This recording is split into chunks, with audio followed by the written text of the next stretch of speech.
పల్నాడు జిల్లా పోలీస్ శాఖ ప్రధాన కార్యాలయం నందు ముస్లిం సోదరులకు పల్నాడు జిల్లా ఎస్పీ శ్రీ కంచి శ్రీనివాసరావు ఇఫ్తార్ విందు ఏర్పాటు చేశారు. ఇఫ్తార్ విందు ముఖ్య అతిథిగా పాల్గొని రంజాన్ పండుగ ప్రాముఖ్యతను, రంజాన్ మాసంలో ముస్లింలు ఆచరించే విధానాన్ని గుర్తు చేశారు. మొదటగా ఇఫ్తార్ విందు ఏర్పాటు చేసి పోలీస్ అధికారులు మరియు సిబ్బందితో కలిసి ఉపవాస దీక్షను విరమించడం జరిగింది. పండుగ ఏ మతానికి సంబంధించినదైనా దాని వెనుక ఒక గొప్ప సందేశం దాగి ఉంటుందని, ముస్లిం సోదరులు అత్యంత పవిత్రంగా జరుపుకునే రంజాన్ పండుగ సైతం ఇదే హితాన్ని మానవాళికి బోధిస్తుందని తెలిపారు.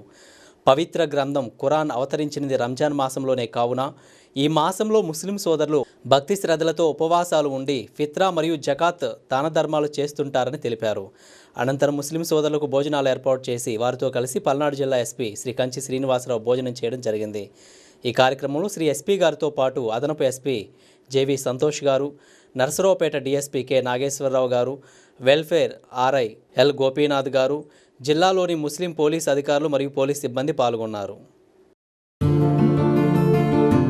भारत माता की